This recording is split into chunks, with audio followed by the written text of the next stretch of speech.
מקווה שהתגעגעתם לפינה שלנו. היום אנחנו נדבר על ורדים. ורד זה כאילו סימן ההיכר לרומנטיקה ואהבה. אני חושבת ש95% מהגברים מבחינתם זר זה ורדים. בואו נסביר לכם קצת על ורדים. הורדים מגיעים בגבהים שונים. לבקשתי מהספק יש גבהים מסוימים ועל פיהם נקבע המחיר. ורדים קיימים כל השנה בהמון צבעים, בהמון סוגים. פה יש פה את הוורד ספרי שהוא יותר קטן, הוורד האולטימטיבי לזרי ראש, וורדים רגילים. במקרה הזה זה ורד מאוד מאוד גבוה. מה שכן בחורף ורדים הרבה יותר יקרים. ורדים צריכים המון חימום בשביל לצמוח ולגדול. בכל החממות משתמשים בהמון חשמל. בדרך כלל זה יוצא ביום האהבה ובוולנטיין, זה יוצא בחורף וזה יותר יקר.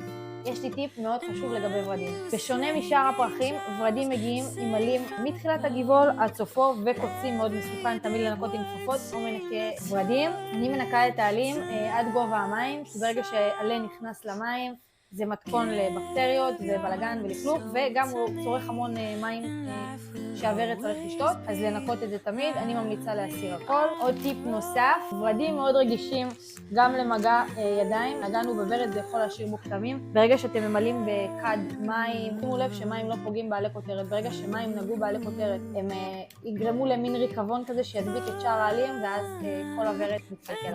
וזהו, עד הפעם הבאה. פעם הבאה ניפגש עם פרחים אחרים.